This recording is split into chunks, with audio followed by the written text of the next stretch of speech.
ఈ వారం మనం బైబిల్ స్టడీకి సహాయకరంగా తిమోతికి రాసిన మొదటి పత్రిక 3వ అధ్యాయం. తిమోతికి రాసిన మొదటి పత్రిక 3వ అధ్యాయం 1 నుంచి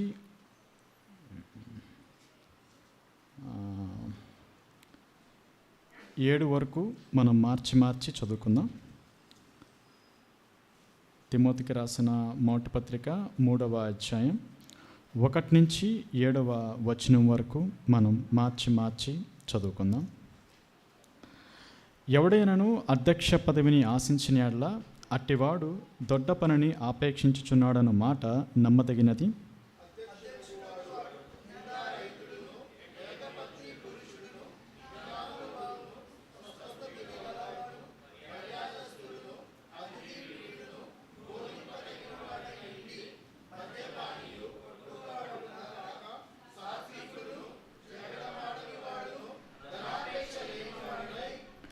సంపూర్ణ మాన్యత కలిగి తన పిల్లలను స్వాధీనపరచుకొనుచు తన ఇంటి వారిని బావుగా ఏలువాడనై ఉండవలను.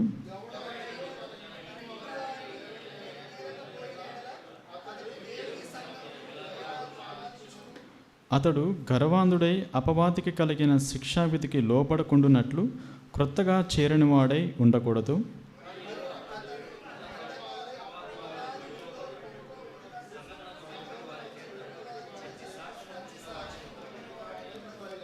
అదేవిధంగా తీతుకు రాసిన పత్రిక 1వ అధ్యాయం 6వ వచనం దగ్గర నుంచి 9వ వచనం వరకు మనం మార్చి చదువుకున్నాం. తీతుకు రాసిన పత్రిక 1వ అధ్యాయం 6 నుంచి 9 వరకు మార్చి చదువుకుందాం. ఎవడైనను నిందారహితుడును ఏకపత్ని పురుషుడును దుర్వ్యాపార విషయము నేరము మోపబడిన వాడై అవిధేయులు కాక విశ్వాసులైన పిల్లలు గలవాడై ఉన్న ఎడల అట్టివానని పెద్దగా నియమింపవచ్చును.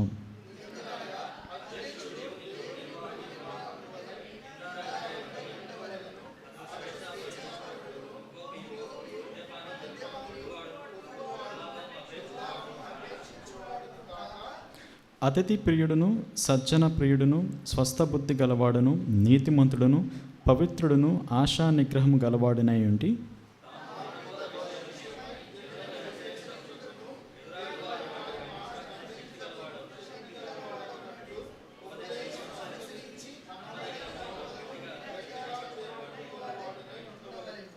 Thank you. చదవబడిన వాక్యం మన వెనుకట్లో దేవుడు దీవించును కాక. ప్రభు సహార్థమై ప్రార్థన చేసుకుందాం. కృపగల దేవ, ప్రియగల తండ్రి యేసయ్య, మీకు వందనాలు ప్రభా, స్తోత్రాలు చెల్లించుకుంటున్నాం తండ్రి.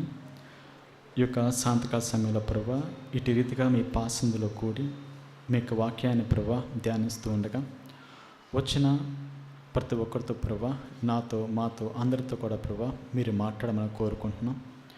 మీ యొక్క వాక్యం నుంచి తండ్రి ప్రభా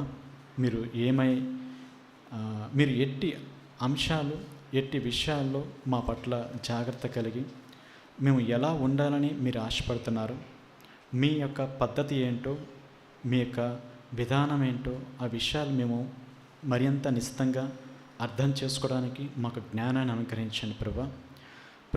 ఏమాత్రం అర్హత లేనప్పటికీ కేవలం ప్రభా మీ యొక్క కృపను బట్టి ప్రేమను బట్టి తండ్రి నీ సన్నిధిలో నిలబడి ఉన్నాను. మీరే నిలబెట్టి వాడుకోమని కోరుకుంటూ నా తండ్రి నా ప్రభు అయినా నన్ను యేసు నామంలో అడిగి వేడుకుంటున్నాం తండ్రి, ఆమేన్. ఈరోజు మనం ధ్యానించబోతున్న ఈ యొక్క అంశం చెప్పడానికి లేదంటే నాకు అర్హతలు అనేవి లేవు, కానీ ఎందుకంటే నీ వాక్యాన్ని ధ్యానిస్తున్నప్పుడు దాన్ని అర్థం చేసుకుంటున్నప్పుడు దేవుడు నాతో మాట్లాడుతూ వచ్చిన విషయాలను బట్టి నేను హృదయపూర్వకంగా చెప్తున్న మాట. ఈ విషయాలను బట్టి చూసుకుంటూ ఉన్నప్పుడు నా జీవితంలో నేను అర్హునైతే కాదు ఈ విషయాలని చెప్పడానికి, బట్ దేవుని యొక్క సేవకులు బాధ్యత అప్పగించారు కాబట్టి ఆ బాధ్యతను నెరవేర్చే విషయంలో నా వంతుగా నేను ప్రయత్నం అనేది చేస్తున్నాను. రైట్, ఈరోజు మన యొక్క అంశానికి వచ్చినట్లయితే తిమోతికి రాసిన మొదటి పత్రిక 3:1 నుంచి ఈ యొక్క 7 వచనాల్లో కానీ, అదేవిధంగా తీతుకు రాసిన పత్రిక 1వ అధ్యాయం 6 నుంచి 9 వచనాలు, ఈ యొక్క వాక్య భాగాల్లో మనకు కనపడుతున్న విషయాలు ఏంటంటే, సంఘంలో ఒక పెద్దని నియమించాలంటే, సంఘంలో పెద్దలు అనేవారు ఉండాలి అంటే వారు ఎలాంటి లక్షణాలని కలిగి ఉండాలి అనే అంశమే ఈ 2 వాక్య భాగాల్లో రాయబడుతూ ఉంది. ఇదే విషయమే పేతురు గారు కూడా మొదటి పేతురు పత్రిక 5వ అధ్యాయంలో రాస్తూ వస్తారు. అయినప్పటికీ మనం ప్రాముఖ్యంగా ఈ 2 భాగాల్లో నుంచే కొన్ని విషయాల్ని మనం జ్ఞాపకం చేసుకుందాం. ఎందుకంటే తిమోతికి రాసిన ఈ మొదటి పత్రికలో పౌలు గారు సంఘంలో సంఘంలో మనుషులు ఎలా ప్రవర్తించాలో, సంఘంలో ఎవరు ఎలా ఉండాలో అనే విషయాల్ని రాస్తూ వస్తూ ఈ 3వ అధ్యాయం వచ్చేసరికి అదే సంఘంలో నాయకులుగా ఉన్నవారు, పెద్దలుగా నియమింపబడినవారు, వాళ్ళ యొక్క జీవితం లేదంటే వాళ్ళ యొక్క జీవిత విధానం ఎలా ఉండాలి, ఎలాంటి వారిని మనం పెద్దలుగా నియమించవచ్చు, ఎలాంటి వారిని నాయకులుగా సంఘంలో ఏర్పాటు చేయొచ్చు అనే విషయమై ఇక్కడ ఈ తిమోతికి రాసిన 3వ అధ్యాయంలో కానీ, తీతుకు రాసిన 1వ అధ్యాయంలో కానీ రాయబడుతూ ఉండేది. ఇందులో మనం గమనించినప్పుడు ఈ యొక్క 3వ అధ్యాయం 1వ వచనంలో రాయబడిన మాట, ఎవడైనను అధ్యక్ష పదవిని ఆశించిన యెడల అట్టివాడు. అంటే ఇక్కడ అధ్యక్ష పదవిని ఆశించిన యెడల అంటే ఇక్కడ పౌలు గారు ఏ విషయాన్ని తెలియచేయాలని ఆశపడుతున్నారంటే, ఒకరు బలవంతంగానో లేదంటే నువ్వు చెయ్యి అని ఒక ఫోర్స్ఫుల్గానో ఒక పని అప్పగించడం కాదు. కానీ ఎందుకంటే ఇది అధ్యక్ష పదవి అంటే ఒక పెద్దగా ఉండటం కానీ, ఒక నాయకుడిగా ఉండటం కానీ, లేదంటే ఒక పర్యవేక్షకుడిగా సంఘంలో ఉండటం కానీ అనే ఆ పని అనేది ఒక వ్యక్తి హృదయపూర్వకంగా చేసేదే ఉండాలి. ఆ హృదయపూర్వకంగా అంటే అది పరిశుద్ధాత్మ దేవుడు ప్రేరేపించి ఆ పరిశుద్ధాత్మ దేవుని ద్వారా నేను చెయ్యాలి అనే ఆశ, ఆ తృష్ణ, దాని ద్వారా అతను ఈ పని చేయడానికి ఇష్టపూర్వకంగా అది దేవుని యొక్క ఆత్మ ప్రేరేపితంగా అది ఉండాలి. కానీ ఒక వ్యక్తి బలవంతంగా ఆ వ్యక్తికి అప్పగించడం అనేది కాదు అధ్యక్ష పదవి అనేది. అందుకని అధ్యక్ష పదవిని ఆశించిన యెడల అనే మాటతో స్టార్ట్ చేస్తూ వచ్చాడు. సో అధ్యక్ష పదవి ఆశించడం అంటే ఆ పని నేను చేయాలి, ఆ పర్యవేక్షణ దేవుని యొక్క సంఘంలో ఒక పర్యవేక్షకుడిగా, ఒక నాయకుడిగా, ఒక పెద్దగా నేను ఉండాలి అనే ఫస్ట్ తృష్ణ అనేది వ్యక్తిగా, ఒక విశ్వాసగా మనకు ఉండాలి. అది దేవుని యొక్క ప్రేరేపితమై ఉండాలి, ఆత్మ ప్రేరేపితమై ఉండాలి.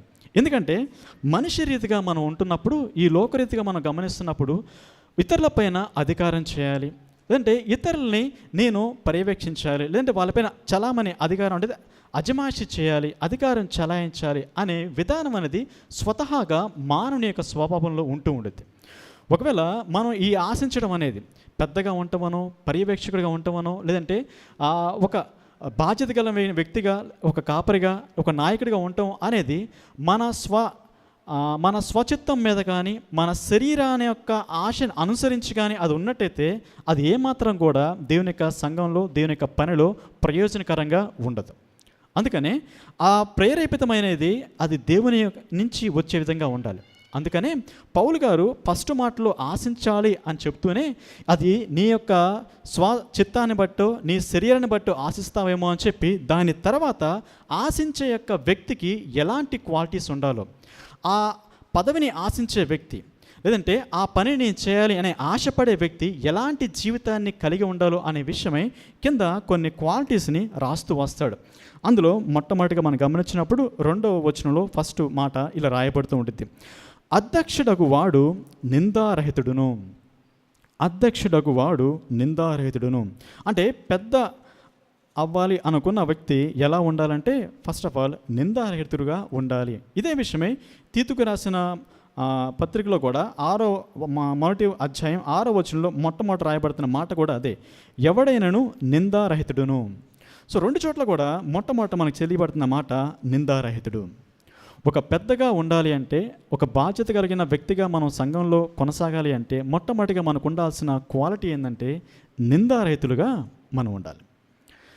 ఈ యొక్క నిందారహితులుగా మనం ఉండాలి అని ఆలోచన చేసినప్పుడు మన జీవితాన్ని ఏ కోణంలో చూసినా సరే, మన జీవితంలో అది బయట మన ఉద్యోగ జీవితం కావచ్చు, సమాజంలో మనం నడుచుకునే రీతి కావచ్చు, ఇంటిలో ఉన్న రీతి కావచ్చు, మన ఫ్రెండ్స్ సర్కిల్ మధ్య ఉన్న రీతి కావచ్చు, మన బంధువుల మధ్య ఉన్న రీతి కావచ్చు, ఎక్కడైనా సరే మన జీవితాన్ని చూసినప్పుడు అది ఏ కోణంలో నుంచి మన జీవితాన్ని చూసినా కనపడాల్సింది నిందారహితంగా.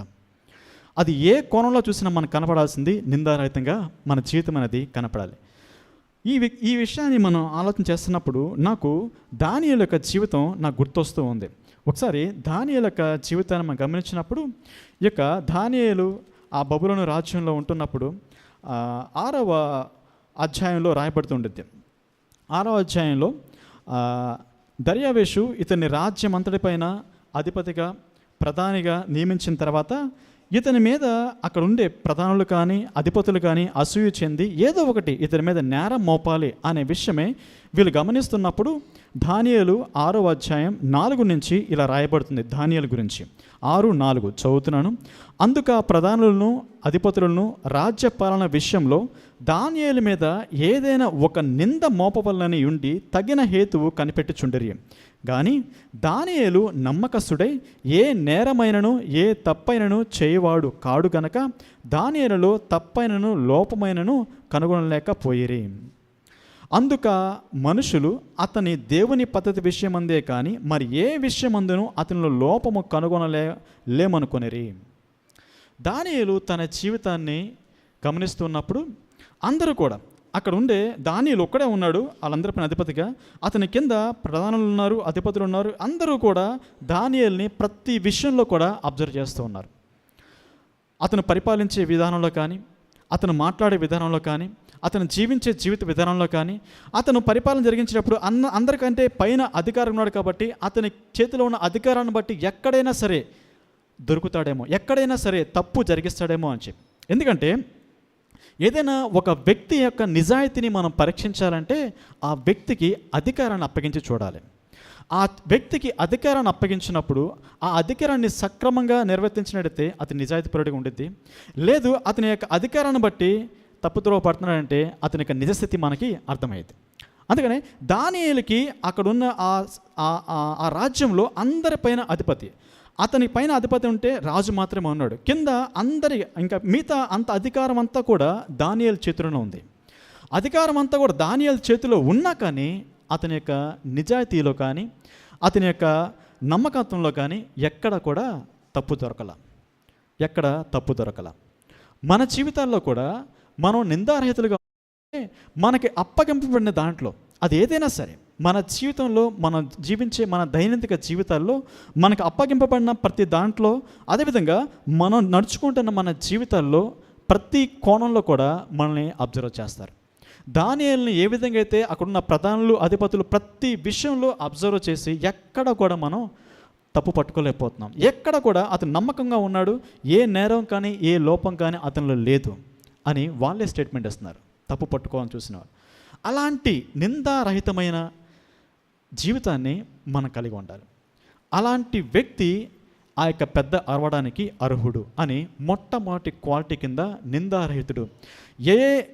ఏ కోణంలో చూసినా సరే, మన జీవితంలో ఎటువంటి కోణంలో చూసినా సరే, మన దైనందిక జీవితంలో మనం చేసే మన ఉద్యోగంలో కావచ్చు, మన మాట తీరులో కావచ్చు, లేదంటే మనం నడుచుకునే అది ఏదైనా సరే మన జీవితంలో ఈ పలానా విషయం అని ఏది తీసుకున్నా సరే ప్రతి దాంట్లో కూడా మనకు కనపడాల్సింది లోపం అనేది లేకుండా నిందారహితంగా మనం ఉండాలి. అది మొట్టమొదటి లక్షణం కింద మనం చూస్తూ రావచ్చు. తర్వాత మనం గమనించినట్టయితే 2వ లక్షణం కింద ఇక్కడ రాయబడుతున్న మాట 1 తిమోతి 3వ అధ్యాయం 2వ వచనం కంటిన్యూషన్ నేను చదువుతున్నాను. ఏకపత్ని పురుషుడు. ఇదే మాట కంటిన్యూషన్లోనే తీతుకు రాసిన పత్రికలో కూడా రాయబడుతుంది. 6వ వచనం కంటిన్యూషన్లో ఏకపత్ని పురుషుడును. మొట్టమొదటి మనం బ్లేమ్లెస్గా ఎక్కడ కూడా నింద అనేది లేకుండా మనం జీవించాలి. అది మొట్టమొదటిదైతే. రెండోది మన ఫ్యామిలీ లైఫ్లో, ఇది మ్యారేజ్ అయిన వ్యక్తులకి, వివాహితులకి. సో మన మ్యారేజ్ లైఫ్లో మనం ఎంత నమ్మకంగా మన పార్ట్నర్స్కి నమ్మకస్తులుగా ఉంటున్నాం, మన జీవిత పాలిభాగస్తులైన వారికి మనం ఎంత నమ్మకంగా మనం ఉంటున్నాం. ఎందుకంటే ఇక్కడ ఏకపత్ని పురుషుడు అనే మాటను ఉపయోగిస్తున్నప్పుడు దీని వెనుకున్న ఉద్దేశం ఏంటంటే మన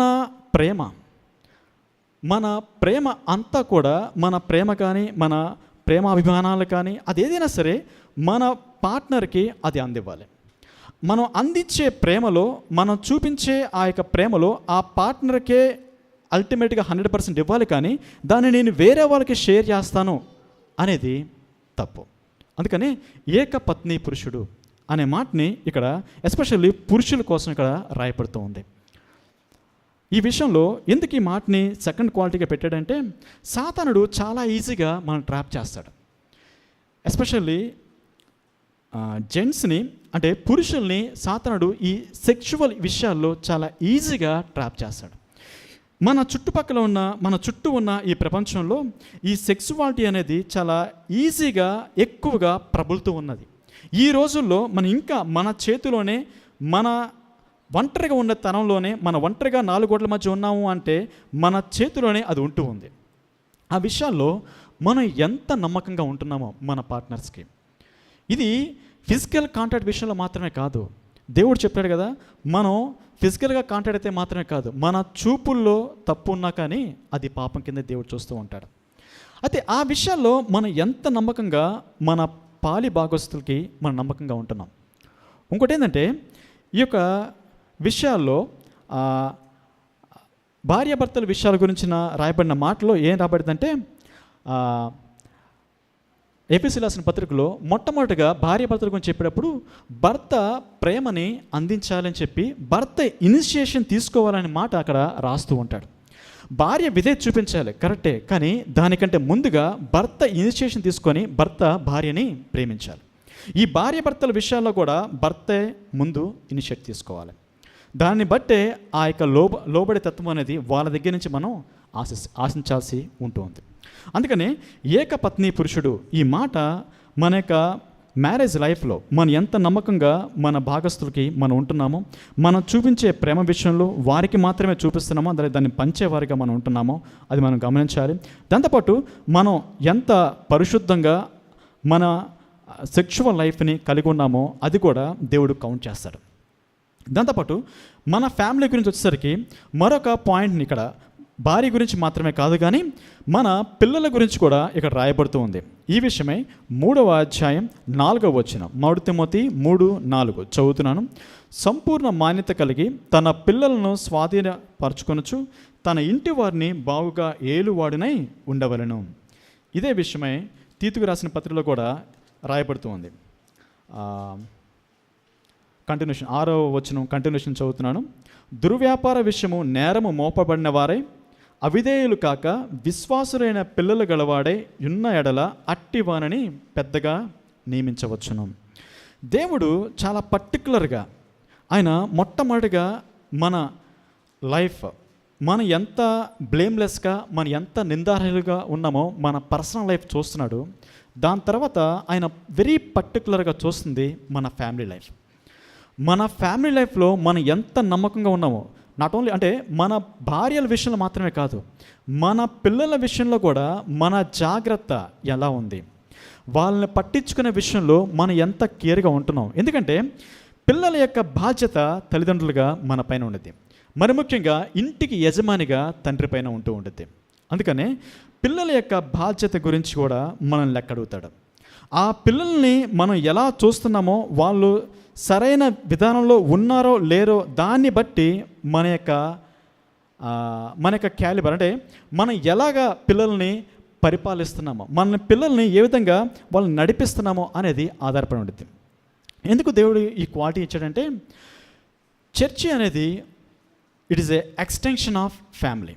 మన పర్సనల్ ఫ్యామిలీ ఏమైతే ఉందో, మన పర్సనల్ కుటుంబం, మన వ్యక్తిగత కుటుంబం ఏమైతే ఉందో దాని ఎక్స్టెన్షనే చర్చ్ అనేది. Church is also one of the family. అంటే మన వ్యక్తిగత కుటుంబాన్ని మనం సరిగా నెరవేర్తించలేకపోతే, దాన్ని సరిగా మనం పరిపాలించలేకపోతే, దాని ఎక్స్టెన్షన్ అయిన ఈ యొక్క సంఘాన్ని మనం పరిపాలించలేం. అందుకని ఒక వ్యక్తి పెద్దగా ఉండాలంటే ఆ వ్యక్తి యొక్క కుటుంబం అనేది సరిగా పరిపాలించేవాడే ఉండాలి. తన కుటుంబాన్ని సరిగా పరిపాలించలేని వాడు సంఘాన్ని పరిపాలించలేడు. అందుకని దేవుడు ఆ క్వాలిటీని చాలా పెక్యులర్గా అన్ని చోట్ల రాస్తూ వచ్చాడు. మన పిల్లల విషయమై వాళ్ళని సంపూర్ణ మాన్యత కలిగి ఆ పిల్లల్ని స్వాధీనపరుచుకొని ఉండాలి. ఆ పిల్లలు విధేయత కలిగిన వారవై మనం చూసుకోవాలి. వాళ్ళు పనికి మాలమైన కాకుండా, అవిధేయులు కాకుండా వాళ్ళు విధేయత చూపించిన వారే వాళ్ళు ఉండాలి. మరి ముఖ్యంగా ఈ రోజుల్లో పిల్లల్ని స్వాధీనపరచుకోవడం చాలా కష్టమైన పని. వాళ్ళని కంట్రోల్లో ఉంచుకోవడం చాలా కష్టమైన పని. వాళ్ళు అవిధేయత చూపించకుండా మనకి విధేయత చూపించే విధంగా మనం వాళ్ళని లోపరుచుకోవడం చాలా కష్టమైన పని. అయినప్పటికీ అది మనం చేయాలి. ఎందుకంటే ఆ కుటుంబానికి యజమాని నువ్వు. నీ కుటుంబానికి యజమానమైన నువ్వే నీ అధికారంలో ఉన్న పిల్లల్ని కంట్రోల్ చేయలేకపోతే వేరే కుటుంబంలో ఉన్న సంఘంలో ఉన్న వ్యక్తుల్ని కంట్రోల్ చేయడం మన వల్ల కాదు. దేవుడికి అదే కొలబద్ద. మన కుటుంబాన్ని మనం ఎలా పరిపాలిస్తున్నామో అదే దేవునికి కొలబద్ద. దేవునికి మాత్రమే కాదు, ఫిజికల్గా మనం ఇతరులను చూస్తున్నప్పుడు కూడా, నాయకులుగా మన పైన ఉన్నప్పుడు, లేదా మనం నాయకులుగా అవ్వని అని అనుకుంటున్నప్పుడు మనకి మనం కొలమానంగా పెట్టుకోవాల్సింది మన ఫ్యామిలీనే. ఎందుకంటే పిల్లల్ని, నెక్స్ట్ జనరేషన్ని నువ్వు ఎలా ట్రైనప్ చేస్తున్నావు, నీ జనరేషన్లో నువ్వు ఎలా ఉంటున్నావు, నీ తర్వాత నీ ఇంట్లో ఉన్న నెక్స్ట్ జనరేషన్ని నువ్వు ఎలా ట్రైనప్ చేస్తున్నావు. నీ ఇంట్లో నెక్స్ట్ జనరేషన్ నువ్వు సరైన విధానంలో ట్రైనప్ చేయకపోతే సంఘంలో ఉన్న నెక్స్ట్ జనరేషన్ని నువ్వు ఎలా వాళ్ళని ముందు నడిపించగలుగుతావు, వాళ్ళకి నాయకుడిగా నువ్వు ఎలా వాళ్ళని ముందుకు తీసుకెళ్ళగలుగుతావు అనేది దేవుడు క్వశ్చన్ చేస్తాడు.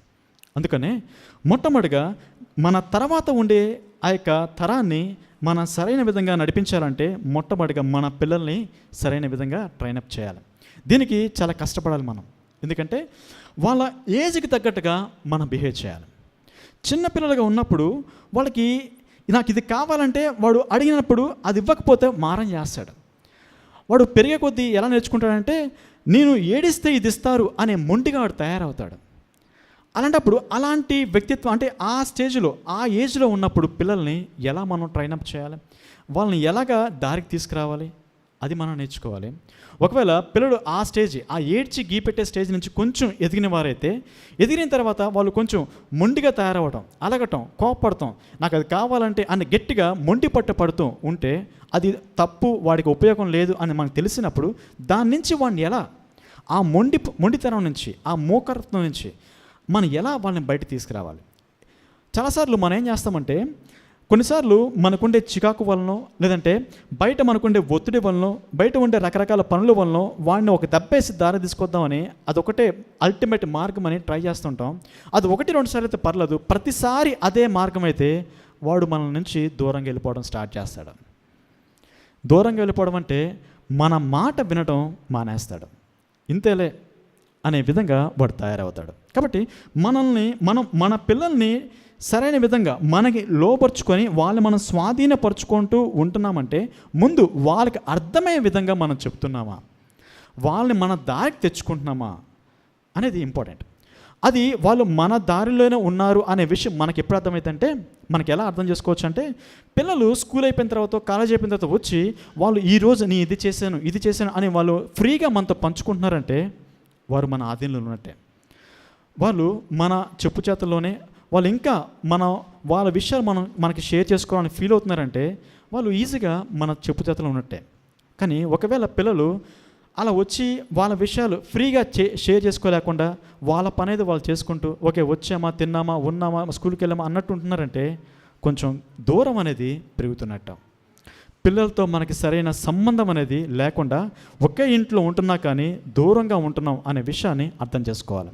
అలాంటి పిల్లలు ఏం చేస్తారంటే, వాళ్ళు షేర్ చేసుకోవాల్సిన విషయాలు ఫ్యామిలీలో ఉన్న మనతో కాకుండా బయట వ్యక్తులతో షేర్ చేసుకుంటారు, బయట ఫ్రెండ్స్తో షేర్ చేసుకుంటారు. ఆ ఫ్రెండ్షిప్ అనేది ఒకవేళ బ్యాడ్ ఫ్రెండ్షిప్కి, బ్యాడ్ రిలేషన్షిప్కి దారి తీసే పరిస్థితులు ఎదురవుతూ ఉంటాయి.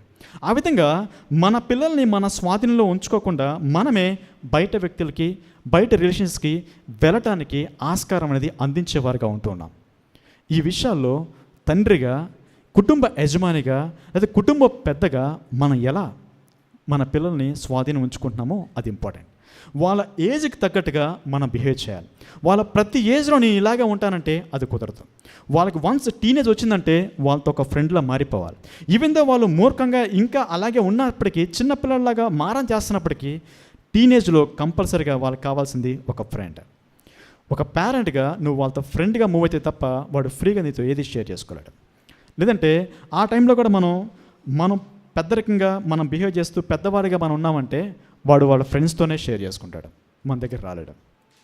కాబట్టి ఈ విషయాల్లో మనం చాలా జాగ్రత్త కలిగి మనం ఉండాలి. అందుకనే మనం పెద్దగా ఉండాలి అని ఆశపడినప్పుడు మన కుటుంబాన్ని సరైన విధంగా ఏలే వారంగా మనం ఉండాలి. ఆ ఏలిక మన కుటుంబంలో లేకపోతే మన సంఘాన్ని పాలించడం. అందుకనే ఈ యొక్క 3వ అధ్యాయం, తిమోతికి రాసిన మొదటి పత్రిక 3వ అధ్యాయం 6వ వచనంలో 5వ వచనంలో ఈ మాట రాయబడుతుంది. ఎవడైనను తన ఇంటిని ఏల నేరకపోయిన యెడల అతడు దేవుని సంఘమును ఎలాగో పాలించను.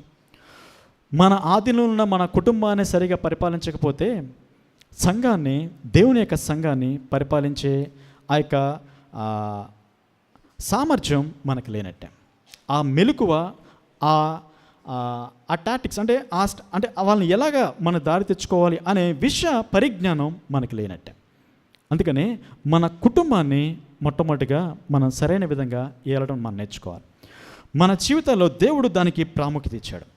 ఎందుకంటే చాలాసార్లు దేవుడు ఇక్కడ మాట్లాడుతున్న చాలాసార్లు కూడా దేవుడు మాట్లాడేది కుటుంబం గురించి. ఒకవేళ దేవుడు ఇక్కడ ఏదో ఒక సక్సెస్ఫుల్ బిజినెస్ మ్యాన్ గురించో, ఒక సక్సెస్ఫుల్ లీడర్ గురించో, ఒక సక్సెస్ఫుల్ పొలిటీషియన్ గురించో దేవుడు మాట్లాడతల్లా. ఒకవేళ ఒక సక్సెస్ఫుల్ బిజినెస్ మ్యాన్ బిజినెస్ని బాగా రన్ చేయొచ్చు, ఒక పొలిటీషియన్ అక్కడున్న నియోజకవర్గాన్ని బాగా డెవలప్ చేయొచ్చు. కానీ దేవుడు బయటికి సక్సెస్ అని చెప్పుకుంటున్న విషయాల్లో దేవుడు వాళ్ళని ఇక్కడ ఎగ్జాంపుల్గా కింద చెప్పట్లా. నువ్వు మంచి బిజినెస్ మ్యాన్ అయితేనో, పొలిటీషియన్ అయితేనో, లేదంటే ఒక మంచి నాయకుడు అయితేనో, బయట మంచిగా మనీ సంపాదిస్తానో అనే విషయాలు దేవుడు ఇక్కడ చెప్పట్లా. నువ్వు సక్సెస్ఫుల్ ఫ్యామిలీ మ్యాన్ అయితేనే సంఘానికి పెద్దగా పనికొస్తావు అనే మాటను చెబుతున్నాడు. మనకి బిజినెస్ డిఫరెంట్, ఫ్యామిలీ డిఫరెంట్. బిజినెస్ని నువ్వు ఎలాగైనా హ్యాండిల్ చేయొచ్చు, బిజినెస్ని బయట విషయాలు ఎలాగైనా హ్యాండిల్ చేయొచ్చు, అది ఆర్థికపరమైన విషయాలు కాబట్టి. బట్ ఫ్యామిలీ అనేది పీపుల్, ఇది రిలేషనల్ ఇష్యూస్, అది మన సంబంధానికి సంబంధించింది, అది మన రిలేషన్కి, వాళ్ళతో ఉండే ఆప్యాయతకి, ఆత్మీయతకి, దానికి సంబంధించింది. ఇక్కడ మనీతో సంబంధించిన డీలింగ్స్ అనేవి పనికిరావు. ఆర్థికపరమైన విషయాలు డీల్ చేసినట్టుగా ఇక్కడ డీల్ చేయడానికి పనికిరాదు. అందుకని కుటుంబాన్ని ఏ విధంగా అయితే ఆత్మీయమైన విషయాలతో డీల్ చేస్తావో అలాంటి ఆత్మీయతే సంఘంలో ఉండుద్ది, అలాంటి మనుషులే సంఘంలో ఉంటారు. కాబట్టి కుటుంబాన్ని సక్రమైన విధంగా డీల్ చేసిన వాడే సంఘాన్ని డీల్ చేయగలడు. ఒక బిజినెస్నో, ఒక పార్టీనో, వగేరా బయట సక్సెస్ఫుల్ పీపుల్ సంఘాన్ని డీల్ చేయడానికి పనికిరారు. అందుకని దేవుడు పర్టికులర్గా రాస్తూ వచ్చాడు, నీ కుటుంబాన్ని నువ్వు బాగా ఏలితే సంఘాన్ని ఏలేవాడివే ఉంటావు అనే విషయం. చాలు. తర్వాత మరొక విషయాన్ని మనం గమనిద్దాం. ఇక్కడ తర్వాత కొన్ని విషయాలు ఇక్కడ రాయబడుతూ ఉన్నాయి. మొదటి తిమోతి పత్రిక 3వ అధ్యాయంలోనే కొన్ని విషయాలు నేను మధ్యలో నుంచి కొన్ని చదువుతూ ఉంటాను. ఇక్కడ రాయబడుతున్న మాటలు ఏంటంటే, మద్యపానీయు, కొట్టువాడును కాక సాత్వికుడును, జగని మాడిన వాడును, ధనాపేక్ష లేని వాడునై అని కొన్ని విషయాలు, వ్యక్తిగతంగా కొన్ని విషయాలు ఇక్కడ రాయబడుతున్నాయి. ఇలాంటి విషయాలే తీతుకు రాసిన పత్రికలో కూడా రాయబడుతుంది. వీటన్నింటి కలిపి ఒక మాటతో నేను కంక్లూడ్ చేస్తాను. తీతుకు రాసిన పత్రిక 1వ అధ్యాయం 7వ వచనం దగ్గర నుంచి 7వ వచనం మధ్యలో నుంచి నేను చదువుతున్నాను. అతడు స్వేచ్ఛాపరుడును, ముక్కోపియు, మద్యపానియు, కొట్టువాడును, దుర్లభము ఆపేక్షించువాడును కాక అతిథి ప్రియుడును, సజ్జన ప్రియుడును, స్వస్థబుద్ధి గలవాడును, నీతిమంతుడును, పవిత్రుడును, ఆశా నిగ్రహము గలవాడునై ఉండి. ఇక్కడ 8వ వచనం మొత్తము, అదేవిధంగా 9వ వచనం లాస్ట్ భాగం, 9వ వచనం లాస్ట్ ఆశా నిగ్రహం, ఇవన్నీ కూడా నేను కంక్లూడ్ చేస్తూ ఎలాగా వీటిని చెప్పుకోవచ్చు అంటే, మనం పర్సనల్గా మన సెల్ఫ్ కంట్రోల్, ఒక మాటలో మనం ఎలా ఉండకూడదు అనే విషయాలు అక్కడ రాస్తూ వచ్చాడు. ఎలా ఉండకూడదు రాస్తూ వచ్చాడు కొన్ని విషయాలు, అదేవిధంగా ఎలా ఉండాలో రాస్తూ వచ్చాడు. ఇవన్నీ కూడా కంక్లూడ్ చేస్తూ ఒక మాటలో మనం సెల్ఫ్ కంట్రోల్ మనం పర్సనల్గా ఈ సెల్ఫ్ కంట్రోల్ కలిగి ఉండాలి అన్ని విషయాల్లో. ఎందుకంటే ఈ సెల్ఫ్ కంట్రోల్ అనేది మన ఆత్మఫలంలో one of the fruit. So మన ఆత్మఫలంలో ఏమైతే కొన్ని క్వాలిటీస్ చెప్పుకుంటూ వస్తామో అందులో ఉన్నదే ఈ యొక్క ఆశా నిగ్రహం. చాలా విషయాల్లో మనం ఈ యొక్క ఆశా నిగ్రహం అనేది కలిగి ఉండాలి.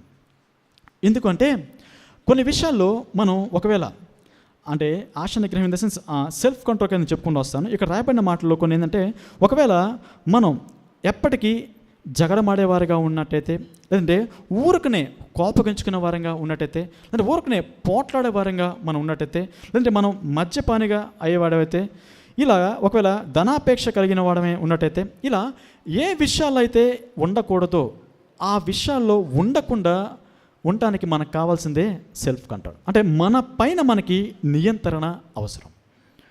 మన పైన మనకి నియంత్రణ అనేది అవసరం. ఎందుకంటే ఇక్కడ దీని గురించి మనం మాట్లాడుతున్నప్పుడు మనకు కావాల్సింది మరొక మాట ఏంటంటే మెచ్యూరిటీ. ఎందుకు మెచ్యూరిటీ? అన్ని విషయాల్లో కూడా ఎలా ఉండాలో ఎలా ఉండకూడదో అన్ని విషయాల్లో కూడా. దీనికి ఒక సింపుల్ ఎగ్జాంపుల్ చెప్తాను.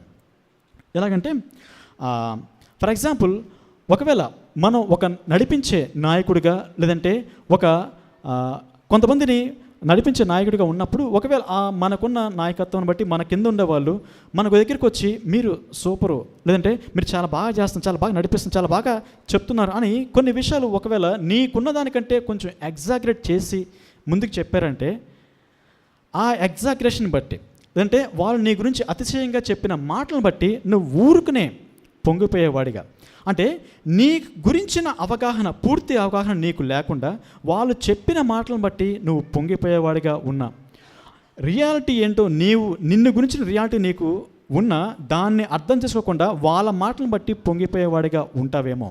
అదొకటైతే అదొక యాంగిల్ అయితే, మరొక యాంగిల్లో ఒకవేళ నీలో ఉండే బ్యాడ్ క్వాలిటీస్ని బట్టి వాళ్ళు అబ్జర్వ్ చేసింది, మేబీ అది నీలో ఉండొచ్చు ఉండకపోవచ్చు, నీవు రియాలిటీ ఏంటో నీకు తెలుసు, కానీ వాళ్ళు చెప్పిన మాటను బట్టి మీరు అలా చేస్తున్నారు, అలా కాదు, ఇలా చేస్తున్నారు, ఇలా కాదు, మీరు తప్పు చేస్తున్నారు, మీరు ఇది రాంగ్గా తీసుకున్నారు అని ఒకవేళ వాళ్ళు నీ దగ్గరికి వచ్చి నీ మీద రాంగ్గా కొన్ని ఒపీనియన్స్ వారు షేర్ చేస్తున్నప్పుడు, వాళ్ళు చెప్పిన దాన్ని బట్టి ఒకవేళ నువ్వు డిస్కరేజ్ అయిపోతావేమో.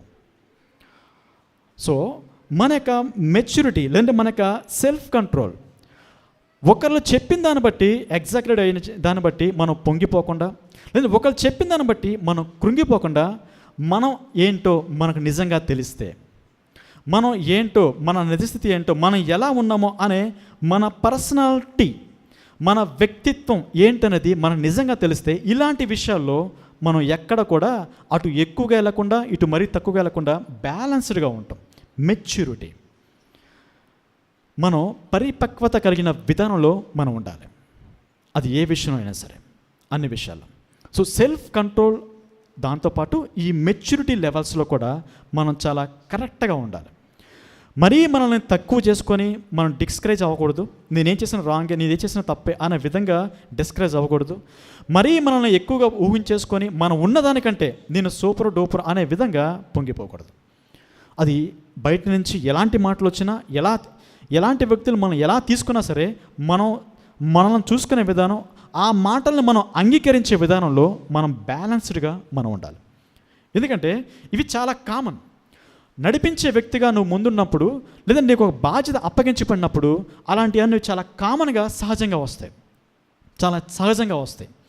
అలా సహజంగా వచ్చినప్పుడు అవి రెగ్యులర్గా మన లైఫ్లో పార్ట్ అయినప్పుడు వాటిని తీసుకునే విధానంలో ఎంత మెచ్యూర్గా మనం ఉంటున్నాం, ఎంత పరిపక్వత కలిగి వాటిని మనం మన హృదయంలోకి ఆహ్వానిస్తున్నాం అనేది ఇంపార్టెంట్. సో ప్రతిదీ కూడా చాలా బ్యాలెన్స్డ్గా మనం తీసుకోవాలి. ఆ బ్యాలెన్స్డ్గా మనం తీసుకోవాలంటే ముందు మనం ఏంటో మనకు అర్థం అవ్వాలి. వాళ్ళు చెప్పిన దాన్ని బట్టి మనం ఓహో అని ఊహించుకోకూడదు, లేదంటే వాళ్ళు మనం డిస్కరేజ్ చేసిన దాన్ని బట్టి మనం ఇది కాదు, ఇది కూడా కాదు అని డిస్కరేజ్ కాకూడదు.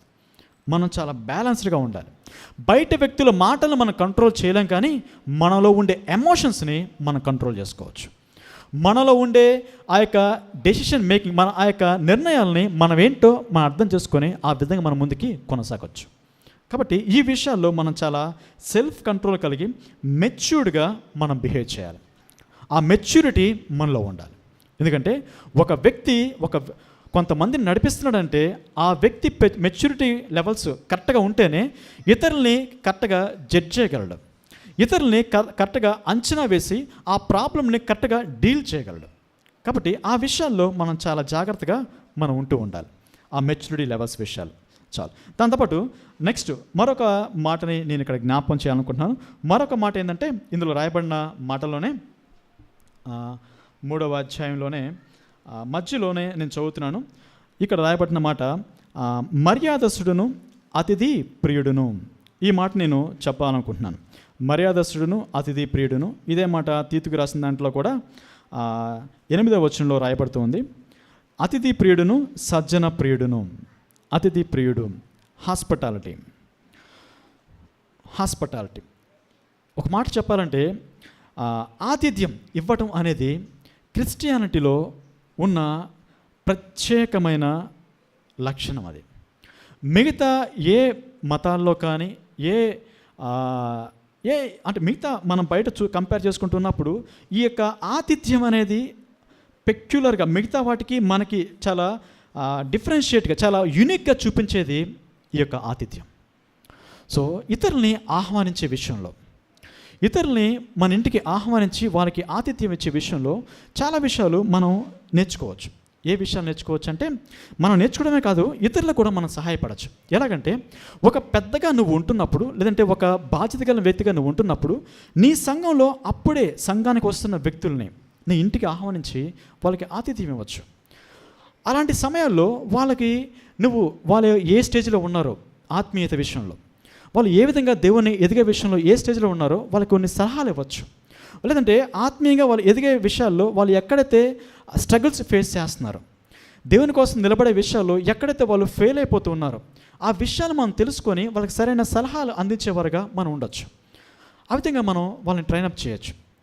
దాంతోపాటు కొత్తగా విశ్వాసులుగా చేరిన వారికి, కొత్తగా సంఘానికి బయట నుంచి కొత్తగా సంఘానికి వచ్చి యాడ్ అయిన వారికి, లేదంటే మన ఇంటి పక్కనే సంఘానికి రారు, విశ్వాసులు కాదు, బట్ మన చుట్టుపక్కల మన గురించిన వారే వేరే అన్యులైనప్పటికీ వారికి ఒకవేళ గుడ్ ఫ్రైడే రోజునో లేదంటే క్రిస్మస్ రోజునో వాళ్ళ కోసం స్పెషల్గా గాస్పల్ చెప్పడానికి, సువార్త అందించడానికి వాళ్ళని మన ఇంటికి పిలిచి వాళ్ళని ఆతిథ్యం ఇచ్చి ఆ సమయంలో 2 మాటలు వాళ్ళకి క్రీస్తు గురించి చెప్పచ్చు, అన్యులకు కూడా.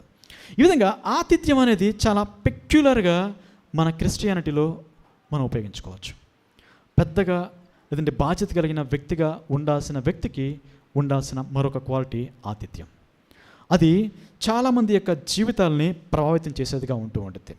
చాలామందిని వాళ్ళ యొక్క జీవితాలను ఎంతో ఇన్ఫ్లుయెన్స్ చేసేది అనమాట. ఎందుకంటే చాలాసార్లు మనం సంఘంలో కనపడేటప్పుడు మన వ్యక్తిత్వం ఒకలా ఉంటుంది. అందరికీ సంఘంలో విశ్వాసాలుగా మనం కనపడుతున్నప్పుడు చాలా మంచిగా, చాలా హుందాతనంగా, చాలా బాగా మనం కనపడుతూ ఉంటాం. బాగానే ఉంటుంది. మనకి బయట కనపడే వ్యక్తులే మనం కనపడుతూ ఉంటాం. బట్ ఇంటికి వెళ్ళిన తర్వాత ఇంట్లో కూర్చున్నప్పుడు ఆ సాన్నిహిత్యం, ఆ దగ్గరతనం చాలా దగ్గరగా మనకు అనిపిస్తూ ఉంటుంది. ఆ సహవాసం అనేది బయట సంఘంలో ఉన్నప్పుడైతే హాయ్ బాయ్ లేదంటే క్యాజువల్గా సహోదరులుగా సహోదరిగా మనం పరిచయాలు ఉంటాయి. కానీ బట్ ఇంటిలో ఉన్నప్పుడు, ఇంటిలో కలిసి మాట్లాడుతున్నప్పుడు మన పర్సనల్ విషయాలు, మన పర్సనల్ లైఫ్, లేదంటే మనకుండే సమస్యలు, మనకుండే బాధలు చాలా ఓపెన్గా వాళ్ళు ఓపెన్ అవుతారు. చాలా ఈజీగా వాళ్ళు షేర్ చేసుకుంటారు. కానీ సంఘంలో అదంతా పాసిబుల్ కాదు. సంఘంలో అందరూ ఉంటాం కాబట్టి అది పాసిబిలిటీ కాదు. కానీ ఇంటిలో అది పాసిబుల్ అయితే ఆతిథ్యం ఇచ్చినప్పుడు చాలా ఓపెన్ అవుతారు, చాలా షేర్ చేసుకుంటారు, వాళ్ళు మనకి చాలా దగ్గర అవుతారు. ఒకసారి ఆతిథ్యం ఇచ్చిన తర్వాత మీరు చూడండి, ఆతిథ్యం ఇవ్వడానికి ముందు వాళ్ళు మనతో ఉండే సహవాసం ఎలా ఉండదు, ఆతిథ్యం ఇచ్చిన తర్వాత వాళ్ళతో మన సహవాసం ఎలా ఉండదు. సో అది చాలా డిఫరెన్స్ చూపించింది మనకి వాళ్ళతో ఉండే క్లోజ్నెస్ని. అందుకని ఈ ఆతిథ్యం అనేది చాలా మెయిన్ రోల్ ప్లే చేస్తూ ఉంటుంది క్రైస్తవ్యంలో. ఒక సంఘంలో బాధ్యత కలిగిన వ్యక్తిగా మనం ఉన్నప్పుడు మన లైఫ్లో ఉండాల్సిన మరొక ముఖ్యమైన క్వాలిటీ ఆతిథ్యం. సో ఆతిథ్యం ఇవ్వడం వల్ల మన సంఘంలో అప్పుడే ఉన్న వారికి, అప్పుడే చేర్చబడిన వారికి, లేదా అప్పుడే ఎదుగుతున్న వారికి వాళ్ళని మనం బలవంతులుగా వాళ్ళు ఎదిగే విధంగా మనం చేయొచ్చు. సంఘం వెలుపల ఉన్నవారికి సువార్త చెప్పి సంఘంలోకి వాళ్ళని ఆహ్వానించవచ్చు. అన్ని విధాల సువార్త చెప్పడానికి, క్రైస్తవులు బలపడే విధంగా చేయడానికి అన్ని విధాల ఈ యొక్క ఆతిథ్యం అనేది మనకు ఉపయోగపడుతూ ఉంటుంది. సో అది అందించే విషయంలో కూడా మనం ముందుకి వెళ్తూ ఉండాలి. ఈ విషయమే, ఈ క్వాలిటీ అనేది మనలో ఉంటూ ఉండాలి. దాంతోపాటు నెక్స్ట్ విషయం మనం గమనించినప్పుడు ఇక్కడ రాయబడుతున్న మరొక మాట 6వ వచనం చదువుతున్నాను. అతడు గర్వాంధుడై అపవాదికి కలిగిన శిక్షావిధికి లోబడకుండునట్లు కొత్తగా చేరిన వాడే ఉండకూడదు. మరియు అతడు నిందపాలే అపవాది ఉరిలో పడిపోకుండునట్లు సంఘమునకు వెలుపటి వారి చేత మంచి సాక్ష్యము పొందినవాడే ఉండవలెను.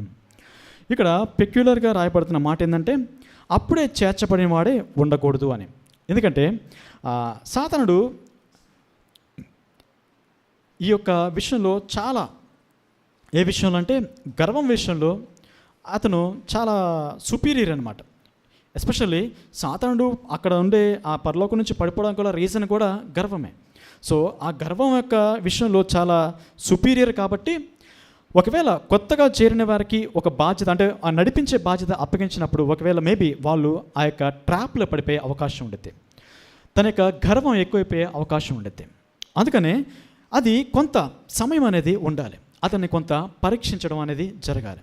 అతను ఏ విధంగా బిహేవ్ చేస్తున్నాడు, అతనికి జీవితంలో అతని యొక్క అన్ని విషయాల్లో అతను ఎలా ఉంటున్నాడు అనే పరీక్షింపబడడం అనేది ఇంపార్టెంట్.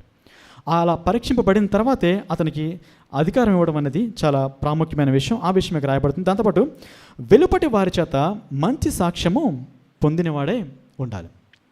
వెలుపటి వారి వల్ల మంచి సాక్ష్యం పొందినవాడే ఉండాలి. ఈ మాట గమనిస్తున్నప్పుడు సంఘంలో ఉండే స్టాండర్డ్స్ అనేవి బయట లోకంలో ఉండే స్టాండర్డ్స్ కంటే చాలా పెద్దవి. బయట లోకంలో ఎలా ఉన్నా కొంతవరకు మనం మేనేజ్ చేయొచ్చు. సంఘంలో ఈ స్టాండర్డ్స్ అనేవి చాలా హెవీగా ఉంటాయి. పరిశుద్ధత విషయంలో బయట స్టాండర్డ్ వేరు, లోకస్తుల స్టాండర్డ్ వేరు, వాళ్ళ ప్రామాణికం వేరు. కానీ సంఘంలో, దేవుని యొక్క సంఘంలో పరిశుద్ధత విషయంలో చాలా దాని యొక్క ప్రామాణికత అనేది చాలా హైలో ఉంటుంది. అందుకనే మొట్టమొదటిగా మనకు సంఘంలో నాయకుడు అవ్వాలంటే ముందు బయట వ్యక్తుల దగ్గర మంచి ప్రవర్తన, మంచి పేరు అనేది అక్కడ ఉండాలి. బయట మంచి సాక్ష్యం ఉంటే ఇక్కడ అవడానికి అర్హత ఉంటుంది. ఎందుకంటే ఇక్కడ స్టాండర్డ్స్ అనేవి చాలా హైలో ఉంటాయి. బయట స్టాండర్డ్స్కి నువ్వు రీచ్ అయితే ఓకే, నెక్స్ట్ స్టెప్ కింద ఇక్కడ స్టాండర్డ్స్ నువ్వు రీచ్ అవ్వే అవకాశం ఉండేది. కాబట్టి బయట సాక్ష్యం కూడా మనకి ఇంపార్టెంట్. వెలుపటి సాక్ష్యం, మన చుట్టుపక్కల ఉన్న వారి యొక్క సాక్ష్యం, ఇది ఆటోమేటిక్గా మనం మొట్టమొదట ఏ విధంగా అయితే చూసామో నిందారహితుడై ఉండాలి అనే విషయం మనం ఏమైతే గమనిస్తూ వచ్చామో ఆ విషయాల్లో కూడా ఇది క్రోడీకరించబడుతూ ఉండేది. కాబట్టి ఓవరాల్గా మనకి బయట కూడా మనకి మంచి సాక్ష్యం అనేది ఉండాలి. మనం ఉండే ప్లేస్లో, మనం పనిచేసే ప్లేస్లో, మన జీవించే మనం ఉండే ఆ యొక్క మన వీధిలో కావచ్చు, ఆ ఏరియాలో కావచ్చు, మనం పనిచేసే విధానంలో, పనిచేసే ప్రాంతంలో కావచ్చు, ఎక్కడైనా సరే మనకి వెలుపట మంచి సాక్ష్యం అనేది మనకు ఉండాలి. సో దాన్ని బట్టి, ఆ సాక్ష్యాన్ని బట్టి మనం లోపల వాడబడటానికి అర్హులంగా మనం ఉంటాం. సో దీంతోపాటు మరొక విషయం ఏంటంటే మనకి స్పిరిచువల్ మెచ్యూరిటీ కూడా మనకుంటూ ఉండాలి. ఈ యొక్క స్పిరిచువల్ మెచ్యూరిటీ గురించి 3వ అధ్యాయంలో రాయబడుతున్న మాట, 3వ అధ్యాయం 3 మధ్యలో రాయబడుతున్న మాట ఏంటంటే బోధింప తగినవాడునై అనే మాట రాయబడుతుంది. అదే తీతుకు రాసిన దాంట్లయితే ఇంకొంచెం వివరంగా రాస్తూ వచ్చాడు. 9వ వచనంలో, తీతుకు రాసిన పత్రిక 1:9లో తాను హితబోధ విషయమై జనులను హెచ్చరించుటకును ఎదురాడి వారి మాట ఖండించుటకును శక్తి గలవాడగునట్లు ఉపదేశమును అనుసరించి నమ్మదగిన బోధను గట్టిగా చేపట్టుకునివాడునై ఉండవలను. మనం ఏ విషయమైతే నమ్ముతున్నామో, దేవుని గురించిన బోధ ఏదైతే మనం నమ్ముతున్నామో, ఏ సువార్తనైతే మనం నమ్ముతున్నామో, ఏ సిద్ధాంతాలనైతే మనం నమ్ముతున్నామో దాన్ని గట్టిగా పట్టుకునే వారమై మనం ఉండాలి. మరి ముఖ్యంగా ఒకవేళ తప్పుడు బోధలు వచ్చినట్టయితే, తప్పుడు విషయాలు సంఘంలోకి వస్తున్నట్లయితే వాటిని ఖండించడానికి కూడా మనం వెనకాడకుండా ఉండాలి. అది కూడా వన్ ఆఫ్ ది క్వాలిటీ. అయితే ఇందులో మొట్టమొదటిగా మనం బోధింప తగిన వారమే ఉండాలి. లేదంటే బోధన గట్టిగా చేపట్టుకోవాలంటే దేవుని యొక్క వాక్యాన్ని గురించిన జ్ఞానం మనం పెంచుకోవాలి. దేవుని యొక్క వాక్యాన్ని గురించిన జ్ఞానం మనం పెంచుకునే కొలదే దానిలో మనం స్థిరంగా ఉండగలిగే వారమే ఉంటాం. దేవుని యొక్క వాక్యాన్ని అనుదినం మనం ఎంతకైతే మనం పెంచుకుంటూ ఉంటామో, దానిలో ఎంతకైతే మనం దాన్ని మన హృదయంలోకి ఆహ్వానించి దానికి సంబంధించిన విషయాలు మనం నేర్చుకుంటూ ఉంటామో, అటువంటి సమయంలోనే ఏది సరైన బోధో ఏది తప్పు బోధో మనకు అర్థమైంది. దీని గురించిన సరైన అవగాహన, దేవుని యొక్క వాక్యాన్ని గురించిన సరైన అవగాహన మనకు లేనప్పుడు తప్పు బోధ ఏదో సరైన బోధ ఏదో మనం దాన్ని విడమర్చడానికి మనకు సరైన జ్ఞానం అనేది కొరబడింది. అందుకని మొట్టమొదటిగా ఈ క్వాలిటీని మనం ఉంటున్నప్పుడు దేవుని యొక్క వాక్యాన్ని క్రమంగా నేర్చుకునే వారంగా, అందులో మనం ఎదిగే వారంగా, దాంట్లో మనం క్రియాశీలకంగా అనుదినం మనం అభివృద్ధి చెందే వారంగా ఉంటూ ఉండాలి. దానిని బట్టే, అందులో అభివృద్ధి అయిన దాన్ని బట్టే ఆ బోధన మనం ఖండితంగా బోధించగలుగుతాం. అంత మాత్రమే కాదు, కానీ తప్పు విషయాలు, తప్పుడు ప్రవర్తనలు, తప్పుడు సాంప్రదాయాలు ఇలాంటివి వచ్చినప్పుడు మనం ఖండించడానికి శక్తివంతులు అవుతాం. ప్రతి విషయాలు కూడా ఆ విషయాలు మనకి ఎప్పుడు అర్థమవుతాయి అంటే దేవుని యొక్క వాక్యాన్ని మనం క్లియర్గా అర్థం చేసుకున్నప్పుడు, దాన్ని మనం ఎప్పుడైతే మనం పెంచుకుంటూ ఉంటామో, ఈ స్పిరిచువాలిటీ మనం ఎప్పుడైతే ఎదుగుతూ ఉంటామో ఆ విషయాల్లో మనం ఎక్కువగా వాటిని ఎదిరించడానికి మనం ముందుకి వెళ్తూ ఉంటాం. ఇది ఓవరాల్గా మనం గమనించినప్పుడు ఇందులో రాయబడుతున్న విషయాలు ఇవి. ఒక పెద్దగా, ఒక బాధ్యత కలిగిన నాయకుడిగా ఉండాలి అంటే సంఘంలో మనకు ఉండాల్సిన లక్షణాల్లో కొన్నిటిని, ఇక్కడ రాయబడిన విషయాల్లో కొన్నిటిని నేను తూకిగా చెప్తూ వచ్చాను. వీటిని ఓవరాల్గా నేను సమాప్తి చేయడానికి ముందుకి వచ్చేస్తున్నాను. వీటిని ఓవరాల్గా నేను సమాప్తి చేయడానికి అనుకుంటున్నప్పుడు 3 విషయాల్లో వీటిని సమాప్తి చేద్దాం అనుకుంటున్నాను. ఇక్కడ రాయబడిన మాటలు అన్నిటినీ క్రోడీకరిస్తూ 3 విషయాల్లో సమాప్తి చేద్దాం అనుకుంటున్నాను. ఆ 3 విషయాలు ఏంటంటే, first one family management. Family management. మన కుటుంబాన్ని మనం ఎలా మేనేజ్ చేస్తున్నాం, మన భార్యని, మన పిల్లల్ని ఎలా మనం మేనేజ్ చేస్తున్నాం, మన భార్యని ప్రేమించే విషయంలో, మన పిల్లల్ని సరైన విధానంలో నడిపించే విషయంలో మనం ఎంత బాధ్యత కలిగి వాళ్ళ పట్ల ప్రవర్తిస్తున్నామో అనేది కొలమానం. మన ఫ్యామిలీ మేనేజ్మెంట్ అనేది చాలా ఇంపార్టెంట్. దాంతోపాటు రెండో విషయం వచ్చేసరికి మన పర్సనల్ లైఫ్. మన పర్సనల్ లైఫ్లో మనం ఎంతవరకు మన నిబద్ధతని కలిగి నిజాయితీగా, నిందారహితులుగా మనం ఉంటున్నాం అన్ని యాంగిల్స్లో. ఎందుకంటే మన పర్సనల్ లైఫ్, మనం నిజంగా మన పర్సనల్ లైఫ్లో అటువంటి నిందారహితులుగా అన్ని విషయాల్లో మనం ఒక గుడ్ ఎగ్జాంపులర్గా మనం ఉన్నట్టయితే ఆటోమేటిక్గా మనం బోధించాల్సిన అవసరం లేదు, కానీ మన జీవితమే మిగతా వాళ్ళని ప్రభావితం చేసేది. ఒక నాయకుడు ఉన్నాడు అంటే, ఆ నాయకుడు అని అనబడాలి అంటే మొట్టమొదటి యొక్క క్వాలిటీ ఏంటంటే మనల్ని ఫాలో అయ్యే వ్యక్తి ఉండాలి. ఒక వ్యక్తిని ఒకడు ఫాలో అవుతున్నాడు అంటే ఆ వ్యక్తి నాయకుడు. నాయకుడి యొక్క జీవితం ఫాలో అయ్యే వారి యొక్క జీవితాన్ని ప్రభావితం చేసేది. మన జీవితం ఇతరుల్ని ప్రభావితం చేయట్లేదు అంటే మనం ఇంకా నాయకులుగా తరఫిది కాల. మనం ఇంకా నాయకులుగా అవ్వటానికి మనం ఇంకా ముందుకు వెళ్ళాల్సిన పరిస్థితి ఉంది. మనం ఇంకా మన జీవితంలో కొరవడిన విషయాలు ఏమేమి ఉన్నాయి, వాటిని మనం సరిచేసుకొని ముందుకు వెళ్ళాల్సిన పరిస్థితి మనకు ఉంది. అందుకని ఒక నాయకుడిగా మనం ముందుకు వెళ్ళాలి అంటే మన లైఫ్ ఇతరుల్ని ఇన్ఫ్లుయెన్స్ చేయాలి, మన జీవితం ఇతరుల్ని ప్రభావితం చేయాలి. మన పర్సనల్ జీవితం ఇతరుల్ని ప్రభావితం చేస్తేనే మనం నాయకుడిగా తయారవుతున్నట్టు. అది చేయనంత వరకు మనం కూడా ఇతరుల్ని ఫాలో అయ్యేవారమే, మనం కూడా అనుచరుల కిందే, మన నాయకులుగా ఇంకా తయారు కాలేదు. అది తయారయ్యే క్రమంలోనే మనం ఉంటూ ఉన్నామని లెక్క. అందుకని మన పర్సనల్ లైఫ్ అనేది అన్ని విషయాల్లో ఇక్కడ రాయబడుతున్న ప్రతి విషయంలో కూడా, ఆ యొక్క నిందారహితుల విషయంలో కావచ్చు, లేదంటే ఏమైతే ప్రతిదీ బయట సాక్ష్యం పొందుకునే విషయం కావచ్చు, ముక్కోపి కాకుండా మితం కలిగి స్వస్థ బుద్ధి కలిగి, ఇలా ఏ విషయాలు రాయబడుతున్నాయో ప్రతి దాంట్లో కూడా మనం సరైన మాదిరి కలిగి ఎగ్జాంపులర్ లైఫ్గా మనం కొనసాగాలి మన పర్సనల్ లైఫ్. అదొకటైతే, మూడోది బిబ్లికల్ నాలెడ్జ్.